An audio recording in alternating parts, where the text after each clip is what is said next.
And now, the Prime Minister will release the Indian Weekenders Hall of Fame special issue.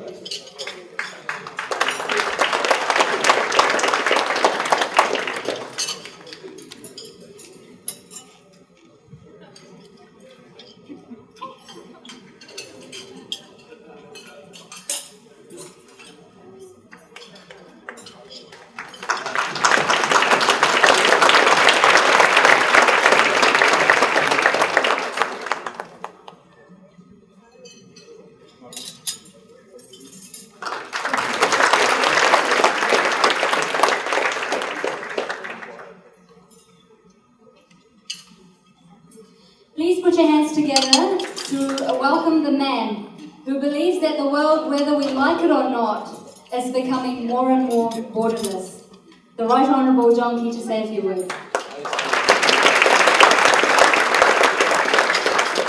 Namaste, Sri Akal, Kia ora, and good evening. Can I take an opportunity just to acknowledge Bhav and Guri and or everyone that works at the Indian Weekender. Can I acknowledge all of my parliamentary colleagues that are here this evening and to acknowledge all of the inductees. And Dr. Benjamin, I have good news. The Minister of Customs has rung. It turns out your handle has been recovered. Unfortunately, the curry probably hasn't got a lot better if you go to Dunedin Hospital, but here in Auckland you'll be just fine. Don't you worry too much about that. This is always a great event, isn't it? A great celebration of Indian New Zealanders doing very well. And if you take a moment just to reflect on the community in New Zealand, it's now 140,000 people strong. And I think that's a great testament to the people in this room, that they have encouraged their friends and their families to come and live in New Zealand, and as Dr. Benjamin said, to make New Zealand a much more colourful, much more interesting, a much more exciting country to live in. So we thank you for your dedication and your hard work, and for making New Zealand your home. You're making a tremendous contribution.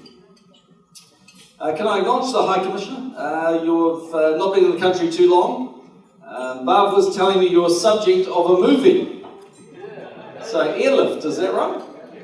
Yes, I'm in one too, called Top Gun, but it's slightly different. I took the opportunity to play myself in that role.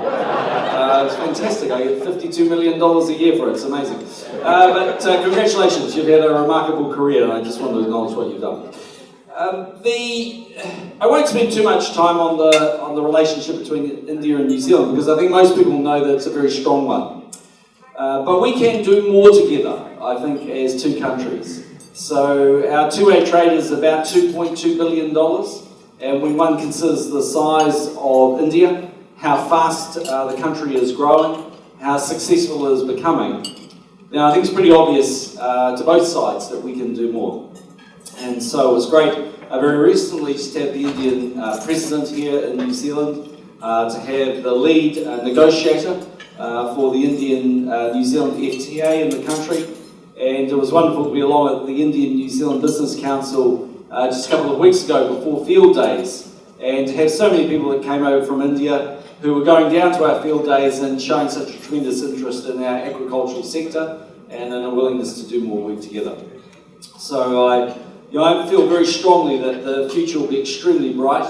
There is an increasing number of Indian tourists coming to New Zealand, a great number of Indian students studying in New Zealand, more investment coming from India into our country, and as the High Commissioner said, now one of the most liberal investment markets in the world for New Zealanders to invest in India with very few restrictions indeed. And I think that speaks strongly of the future. I kind of recognise that I'm between you, the grand awardee, and dinner, and so I won't spend too much time except finally to make a quick mention of my visit very recently to Fiji, because I think there will be some Fijian Indians no doubt in the room. And to say this, that while it was probably somewhat predictable that Mr. Bainimarama took a moment to call out the New Zealand media, and one or two other aspects of the last decade.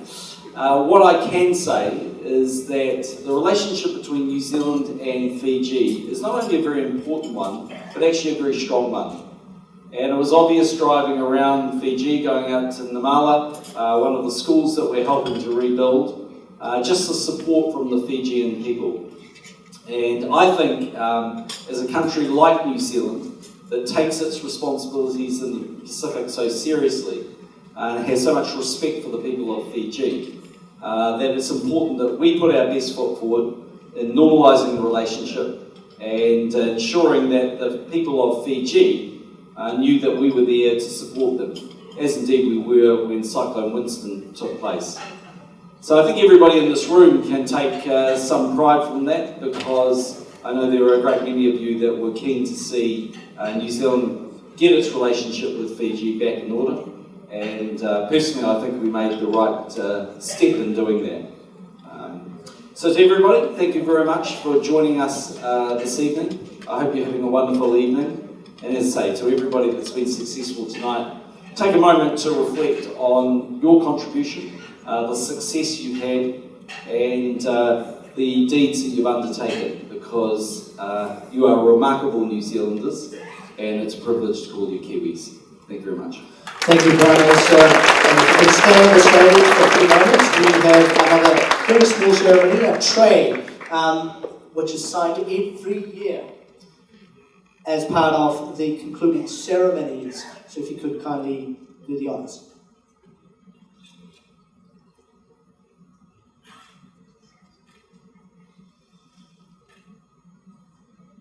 It has been a fantastic evening. Thank you for your presence, and we look forward to seeing you next year. Thank you.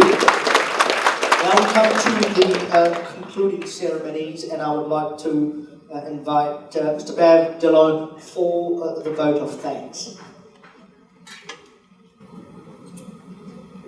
Sarkar, you've done well keeping the time limit, and I'm also not going to take much time, but it's a difficult task to be the last speaker and be between you and the food.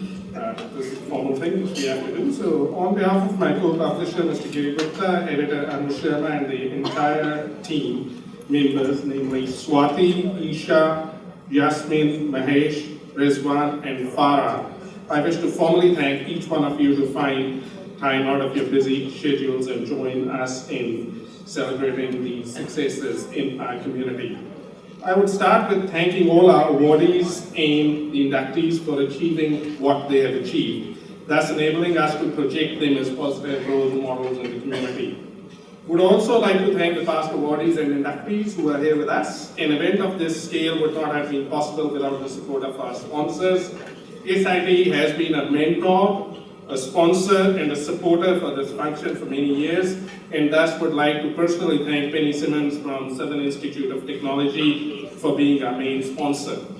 I will quickly go through our other sponsors. Our gold sponsor, Noria Precast, Reliance Forex, Nirvana, and Colliers. Our silver sponsors, Squirrel Mortgage, New India Assurance, Branchor, Lambton Key. And our other sponsors are Studio 81, ASB Bank, Mercury, Westpac, Old Four Restaurant, Bank of India, Bank of Baroda, and last but not the least, Travel Shop. Please join me in putting our hands together and thank all our sponsors, and would also like to thank all the performers who did a great job.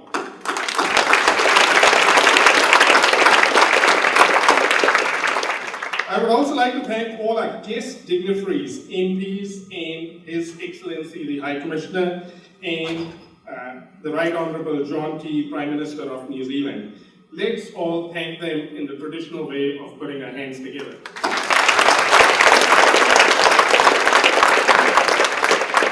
The team at Pullman and the team responsible for staging this event, including sound and lighting, we wish to thank them all.